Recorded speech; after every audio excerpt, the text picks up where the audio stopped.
Well, look, I think we've got a good jobs report. I'm happy to report that our economy has created over 300,000 new jobs last month, and that's on top of 500,000 jobs we added the month before.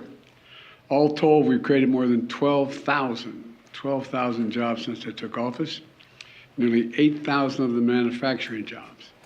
That means overall, we've created more jobs in 2 years than any administration has created in their first 4 years.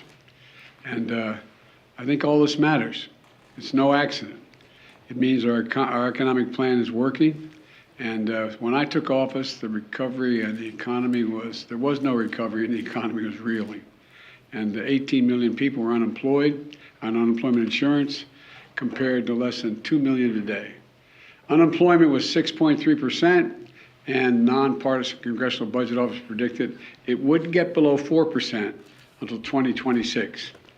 Because of our economic plan, unemployment has been below 4% for 14 straight months since January 2022. Last month, the unemployment rate remained near the lowest level in 50 years. 50 years. And that's really good news. People who are staying out of the job market, this is particularly good news, are now getting back into the job market. They're coming off the sidelines. They're getting back into the job market. The share of working age folks who are in the labor force is higher than it's been any time since 2008. That was one of the big predictors everybody was looking at. Tomorrow, it'll be 2 years since I signed the American Rescue Plan into law. It led to the fastest recovery of any major economy in the world. It laid the foundation for the progress we've been seeing and we see today. Record new business applications, more Americans with health care coverage than ever, including more than 14 million Americans saving $800 a year on their health insurance. Unprecedented tax relief for nearly 40 million families with 65 million children, thanks to the child tax credit, which cut child poverty in half. And since we passed the CHIPS and Science Act and the Bipartisan Infrastructure Law and the Inflation Reduction Act, we've seen companies commit more than $300 billion, companies from around the world, commit more than $300 billion to invest in future manufacturing and innovation here in America, creating jobs. We're going to invest in America again. We're going to make it in America again, and the federal government's going to buy America. That's been my economic vision. But what does this progress really mean for families trying to get by? I'll tell you. It means more people with good jobs and the dignity and security that comes with a paycheck. And while we still have more to do, and there may be setbacks along the way, inflation is now down 30% from what it was this summer. Gas prices are down more than $1.50 since their peak. At the same time, take-home pay for workers has gone up, especially for lower, and this is important in my view, especially for lower and middle income workers. This all adds up to just a little bit, I know you're tired of hearing me saying breathing room, but I think that's how people think about it, a little more breathing room for working families. And today's job numbers is clear. Our economy is moving in the right direction. Yesterday, I went down to a hall in Philadelphia to lay out my budget and outlines my budget, with bills on the progress we made growing an economy from the middle up and the bottom up and not the top down. It's a plan that keeps investing in American manufacturing, innovation, and creates more good-paying jobs that don't require a college degree. It protects, strengthens Medicare, Social Security, two bedrock programs Americans have been paying into for every paycheck they've earned since they've been a kid. And we're paying for these investments. We're paying for it all. My plan, after it's all said and done, is going to cut the deficit nearly $3 trillion over the next 10 years, the plan I've submitted. And by making the wealthy and corporations just begin to begin to pay their fair share. You know, when we talked about 28% tax rate, Ronald Reagan was 28% tax rate. You know, that wacko liberal guy, you know. The idea that that's an unreasonable amount, but I'll get into that later. Anyway, it continues to lower costs for families. Building on the work we've already done to lower cost of insulin and other prescription drugs to make health insurance more affordable. It brings down home energy costs, bills for home energy costs. And our plan is a stark contrast to the MAGA Republican plan in Congress, where they're doubling down on the same failed policies of the past that would give special tax breaks to the wealthy, keep the the tax breaks that were put in place by the last president, the wealthy tax breaks for big oil, tax breaks for pharma, at the expense of seniors and families. You know, it's kind of a top-down, trickle-down economics that never, ever worked. I know when I grew up, as you've heard me say before, not much trickled down on my dad's kitchen table. So, you know, my dad used to have an expression. He said, I don't expect the government to solve my problems, but I do expect the government to understand my problems. Not solve them, understand them. Building a budget requires some really hard decisions. But all over America, families are sitting around their kitchen tables making decisions that are equally consequential. That's who my budget is for. It's about a value set, I said yesterday. Working people, middle class, the backbone of the country, small businesses, who are responsible for around half of all the jobs in the economy. You know, big corporations, the Fortune 500, they're big. But small businesses account for half the people employed in the economy. My budget reflects what we can do to lift the burden on hardworking Americans. Today's news tells us that thanks to our efforts, 12 million more Americans have jobs. The job is about a lot more than a paycheck, as I said. It's about dignity. It's about your family's dignity. And 12 million more Americans can look their kids in the eye and say, honey, it's going to be okay, and mean it. You know, that's a little more dignity for 12 million Americans. And it's not just good numbers. People can feel it.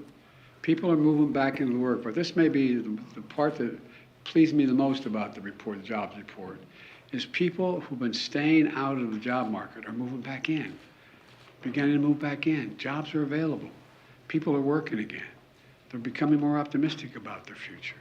And now the biggest threat to our recovery is the reckless talk. The reckless talk, my MAGA friends, this is not yours, I heard me say, it's not your father's Republican Party, but the Republicans in the United States Congress, what they want to do with regard to the debt limit. You know, they're threatening to default on our national debt. In fact, planning to default, as some Republicans seem to be doing, puts us very much at risk. I believe we should be building on our progress, not go backwards. So I urge our extreme MAGA Republican friends in the Congress to put their threats aside. Join me in continuing the progress we built. We got a lot more to do, so let's finish the job. And by the way, you know, we talk about I just saw my staff handler as I was coming in, the House Freedom Caucus. Members of the House caucus will consider voting to raise the debt ceiling contingent upon the enactment of legislation. You know what the essence of the enactment of legislation is? Cut all spending other than defense by 25%. 25% across the board. That means cops, firefighters, it means health care, that's just what they call discretionary spending, as you all know. And on top of that, what they're really focused on, I saw here, I shouldn't get into all this now, but is what it's kind of surprised me. They want to make sure we don't have enough IRS agents. You know those IRS agents we had? They're going to check on the accounts of the super wealthy, which require a lot of accounting, a lot of agents to look at it. They want to get rid of them. I don't know. We just have a very different value set. Anyway, I'm optimistic. We're going to get the CPI next week. Hopefully, we'll be in some solid shape. But anyway, yes. Mr. President, are you concerned that rising interest rates will put a damper on this job growth and impact the economy? And you mentioned the Freedom Caucus. Do you have any openness to negotiating on any of the issues that they mentioned? Well, first of all, we don't know what the CPI is going to be this week, but it's been down.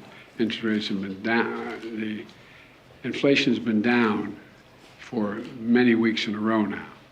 And I said we're going to see blips going up, but I feel confident that we're headed in the right direction. And there's a lot of talk about what the Fed will do and not do. We'll see. We'll see what the Fed will do. But we'll see what the CPI is. I guess it's Tuesday or Monday, Tuesday, Wednesday. Next week is coming out. The idea that I'm going to agree that we start to figure out where we cut 25% across the board. By the way, their entire program does not lower the deficit one single penny. They're keeping, if what they say they mean, if they're going to keep the tax cuts from the last president, number one, almost $2 trillion. If they're going to, in fact, no additional taxes on the wealthy, matter of fact, reducing taxes. And in addition to that, on top of that, they're going to say we have to cut 25% of every program across the board. I don't know what there's much to negotiate on. But I'm prepared. I told the speaker, as soon as he's ready to lay out his budget, I'm willing to sit down. And now I'm hearing things like, well, we're not going to have our budget till April or May, maybe even June. All this talk pushing me to get my budget done. I said I'd have it done by the 9th. I had it done by the 9th. I handed it to you guys. I handed it to them. Why all of a sudden can't they get it done in March? Or maybe even April? Or maybe even May? I mean, I don't know. It doesn't sound like they're on the level yet. So, thank you very much. Thank you, everyone. What are your thoughts on Saudi Arabia and Iran reestablishing diplomatic relations, sir? The better the relations between Israel and the Arab neighbors, the better for everybody. Will you sign the bill the House just unanimously approved on COVID-19?